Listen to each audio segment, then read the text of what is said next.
नमस्कार दोस्तों, आज हम हिंदी साहित्य के आगे के कुछ महत्वपूर्ण क्वेश्चन के बारे में देखते हैं जो आदिकाल से संबंधित है।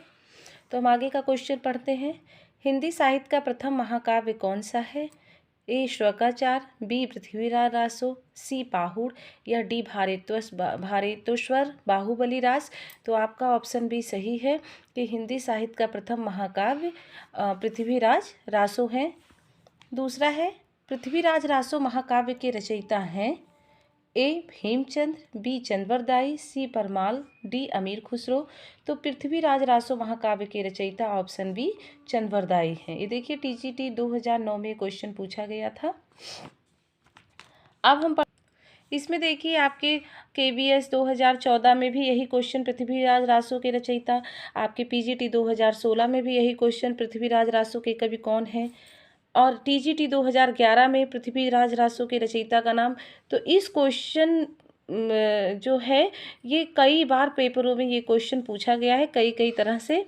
तो ये तीनों क्वेश्चन एक ही जैसे हैं। तो हम आगे देखते हैं कि चंद्रवरदाई किसके दरबारी कवि थे। ऑप्शन ए महाराज हम्मीर के, ऑप्शन बी महाराज विशलदेव के, ऑप्शन सी महाराणा प्रताप के, या ऑप्शन डी महाराज पृथ्वीराज चौहान के। तो चंद्रवरदाई किसके दरबारी कवि थे? महाराज पृथ्वीराज चौहान के। आपका ऑप्शन डी सही होता है। अब यहाँ आगे का क्वेश्चन एक देखते हैं कि हिंदी का प्रथम महाकाव्य किस रचना को माना जाता है। हिंदी का प्रथम महाकाव्य किस रचना को माना जाता है? ए कामायनी को, बी साकेत को, सी रामचरितमानस को, कि डी पृथ्वीराज रासो को। तो हिंदी का प्रथम महाकाव्य पृथ्वीराज रासो को माना गया है। और खड़ी बोली हिंदी का प्रथम महाकाव्य वो प्रियप्रवास हरिऔध सिंह उपाध्याय द्वारा जो लिखा गया है। लेकिन हिंदी का प्रथम महाकाव्य पृथ्वीराज रासो को माना गया है। पृथ्वीराज किसके प्रति अनुरक्त थे? ए पद्मिनी, बी कमलनी, सी संयोगिता, या डी चंद्रिका। तो पृथ्वीराज संयोगिता के प्रति अनुरक्त थे। अब इनके बारे में, संयोगिता के बारे में देखते हैं इसकी व्याख्या कि पृथ्वीराज कन्नौज के राजा जयचंद्र की पुत्री संयोगिता के प्रति अनुरक्त थे। संयोगिता भी पृथ्वीराज पर अनुरक्त थी। पृथ्वीराज के बढ़ते हुए उत्कर्ष को जयचंद्र सहन न कर सका और मन ही मन द्वेष रखने लगा। पृथ्वीराज को नीचा दिखाने के लिए जयचंद्र ने उनकी मूर्ति द्वार पर लगवा दी और संयोगिता के स्वयंवर की घोषणा की। संयोगिता ने मूर्ति स्वरूप पृथ्वीराज के गले में भरमारा डाल दी। उसी समय पृथ्वीराज आए और संयोगिता को घोड़े पर बिठाकर दिल्ली ले गए। तो ये क्वेश्चन आपके पूछा जाता है कि पृथ्वीराज किसके प्रति अनुरक्त थे। आपका पीजीटी 2016 में पूछा गया था। तो पृथ्वीराज संयोगिता के प्रति अनुरक्त थे। आगे देखते हैं, पृथ्वीराज रासो में पृथ्वीराज के पिता कौन थे। Option A Rajeshwar, option B Someshwar, option C Samar Singh, option D Anangpal. तो आपका ऑप्शन बी सही होता है कि पृथ्वीराज रासो में पृथ्वीराज के पिता सोमेश्वर थे। आगे का क्वेश्चन, सूची 1 का मिलान सूची 2 से कीजिए। आगे का क्वेश्चन, सूची 1 का मिलान सूची 2 से कीजिए और दिए गए कूट से सही उत्तर का चयन कीजिए। इस तरह के भी क्वेश्चन पूछे जाते हैं।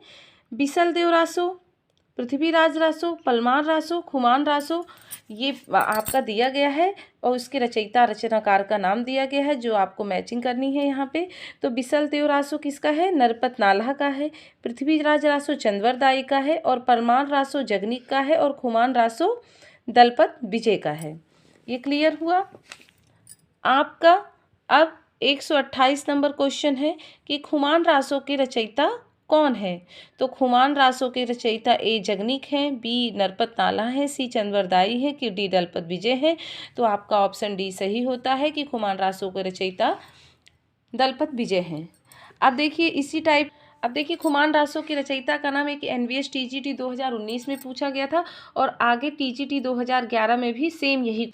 आगे का क्वेश्चन देखते हैं, आदिकालीन हिंदी काव्यधारा में उपलब्ध नहीं है, मतलब आदिकालीन से संबंधित नहीं है, जैन साहित्य, सिद्ध साहित्य, सिख साहित्य की नाथ साहित्य। तो आपके ऑप्शन सी सही है कि आदिकालीन हिंदी काव्यधारा में सिख साहित्य सम्मिलित नहीं है, जबकि जैन, सिद्ध और नाथ साहित्य का उल्लेख आदिकालीन हिंदी काव्यधारा में मिलता है। अब यहाँ देखते हैं कि आदिकालीन हिंदी काव्यधारा में कौन कौन से साहित्य उपलब्ध हैं। एक सिद्ध साहित्य, नाथ साहित्य, जैन साहित्य, चारण साहित्य और एक प्रकीर्ण साहित्य, जबकि सिख साहित्य का उल्लेख इस काल में नहीं मिलता है। तो ये आपके आदिकाल हिंदी काव्य धारा में ये सम्मिलित है। अब आगे का क्वेश्चन है कि अपभ्रंश में दोहा काव्य की परंपरा का आरंभ किस कवि ने किया था?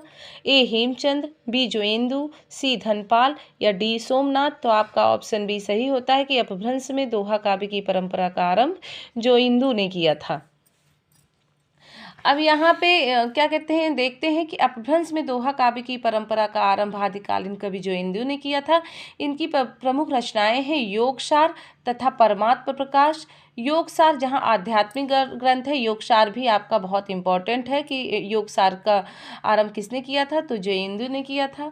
और वहीं परमात्म प्रकाश आत्मा परमात्मा, द्रव्य गुण कर्म पाप पुण्य परम समाधि इत्यादि का भी वर्णन करता है। जोयेंदु को योगींद्र भी कहा गया है, जोयेंदु को योगींद्र भी कहा गया है। आगे का क्वेश्चन, निम्नलिखित में से कौन वीरगाथा काल की रचना नहीं है? ए संदेश राशक, बी जय मयंक जस चंद्रिका, सी आलाखंड या डी भक्तमाल। तो आपका ऑप्शन डी सही होता है, भक्तमाल। भक्तमाल भक्तिकाल के भक्तमाल नाभादास भक्तमाल के रचयिता नाभादास थे, जो भक्तिकाल के कवि थे। इनकी रचना भक्तमाल है। प्रियादास की भक्तमाल की टीका 1712 ईस्वी में लिखी गई। इसमें 200 भक्तों का चरित्र 316 छप्पियों में वर्णित है। भक्तमाल में तुलसीदास जी को भक्तमाल का सुमेरु कहा गया है। अब ये क्वेश्चन पूछ सकता है कि भक्तमाल का सुमेरु किसे कहा गया है? तो भक्तमाल में तुलसी जी को भक्तकाल का सुमेरु कहा गया है। जबकि संदेश रासक अब्दुल रहमान की रचना है। जय मयंक जस चंद्रिका मधुकर भट्ट की रचना है। क्लियर। अब आगे है कि इनमें से कौन सा कवि आदिकाल का नहीं है?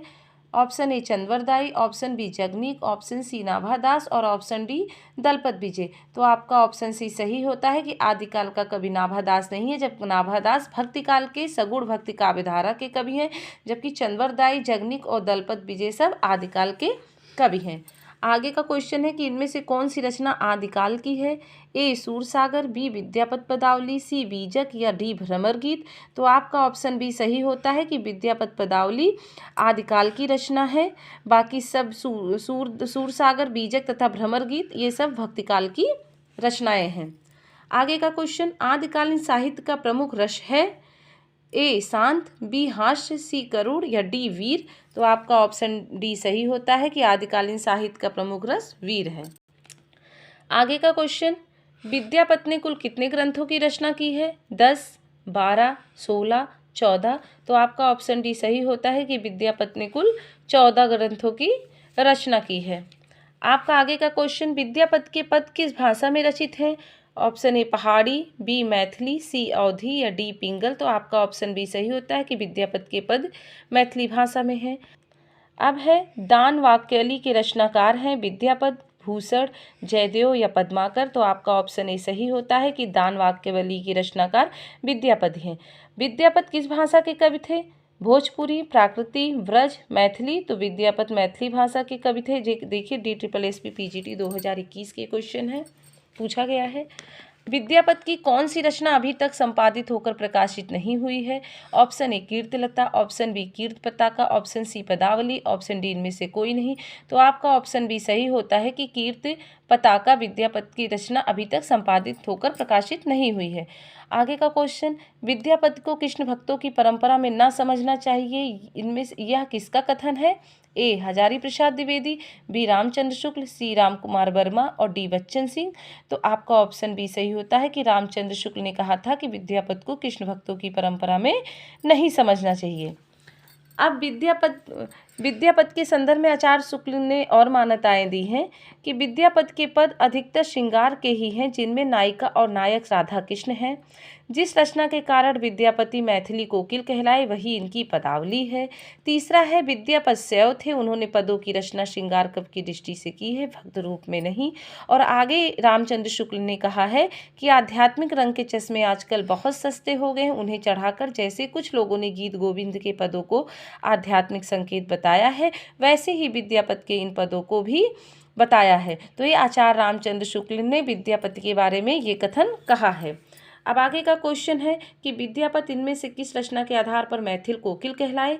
ए पदावली, बी कीर्त पताका, सी कीर्तलता या डी उपयुक्त सभी। तो आपका ऑप्शन ए सही होता है कि पदावली के कारण विद्यापति मैथिल कोकिल कहलाए। अब है आगे का क्वेश्चन, काम भाव और शरीर का सौंदर्य उनके यहाँ उत्सव रूप में है, विद्यापति के संदर्भ में यह कथन किसका है? ये रामस्वरूप चतुर्वेदी, बी डॉक्टर नागेन, सी बच्चन सिंह या डी रामचंद्र शुक्ल। तो आपका ऑप्शन ये सही होता है कि रामस्वरूप चतुर्वेदी ने ये कथन कहा है। आगे का क्वेश्चन, देसिल बवना सब्जन मिठा या प्रसिद्ध उक्ति किसने कही? ए विद्यापति, बी अमीर खुसरो, सी अब्दुल रहमान या डी बिगंग। तो आपके ऑप्शन ए सही होते हैं कि विद्यापति ने कहा है कि देसिल बयाना सब्जन मिठा या प्रसिद्ध विद्यापति ने कहा है। आगे का क्वेश्चन देखिए, ये फिर यही क्वेश्चन देसिल बयाना सब्जन मिठा पूछा गया है, यूके पीजीटी में भी ये पूछा गया है 2020 में। तो ये विद्यापति के कुछ महत्वपूर्ण क्वेश्चन हैं।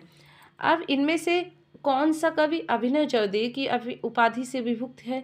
विद्यापति, सूरदास, नंददास या कुंभनदास। तो आपका ऑप्शन ए सही होता है, अभिनव जयदेव की उपाधि विद्यापति को मिली है। अब विद्यापति को ने ओयिनवार राजवंश के विभिन्न आश्रयदाताओं के संरक्षण में गीत रचे हैं। इनके गीत के भाव, वैशिष्ट एवं माधुर गुण से प्रभावित होकर ओयिनवार कुल शिरोमणि महाराजा शिव सिंह ने विद्यापति को अभिनव जयदेव की उपाधि दी है। अब किसने दी है? महाराजा शिव सिंह ने विद्यापति को अभिनव जयदेव की उपाधि दी है। अब देखिए आगे का क्वेश्चन, विद्यापति किसके आश्रित थे? इसके बारे में अभी कोई विद्वानों में बहुत सारे मतभेद हैं, लेकिन फिर भी इसमें ये पूछा गया राज सिंह, बी नरसिंह, सी शिव सिंह या डी कीर्ति सिंह। तो ये पीजीटी 2016 में ये क्वेश्चन पूछा गया है। बहुत लोगों ने विद्वानों ने शिव सिंह के आश्रित थे ऐसा माना है, लेकिन आयोग ने इस क्वेश्चन का आंसर सही नहीं माना है, इसलिए इसमें कॉमन अंक मिले थे पीजीटी 2016 के पेपर में। अब यहाँ देखिए कि विद्यापति को कविशेखर, दशवाधान, कवि कंठहार, पंचानन तथा अभिनव जयदेव की उपाधि मिली है, लेकिन इसमें से कविशेखर, कवि कंठहार और अभिनव जयदेव पूछा जाता है कि ये किसकी उपाधि मिली है, किसको मिला है? तो विद्यापति को मिला है। आगे का क्वेश्चन, निम्नलिखित में से कौन सा नाम पंथी साधकों में शामिल नहीं है? जलंधरी पाव, भरथरी, कड़हप्पा, चुड़कर नाथ। तो आपका ऑप्शन सी सही होता है, कड़हप्पा पंथी साधकों में शामिल नहीं है। तो नमस्कार दोस्तों, आज का क्वेश्चन यहीं पे समाप्त होता है। आगे आर्तिकाल के और क्वेश्चन लेके हम नेक्स्ट वीडियो में आएंगे। तब तक के लिए धन्यवाद, नमस्कार। अगर वीडियो पसंद आता है तो चैनल को लाइक, शेयर और सब्सक्राइब करना ना भूलें।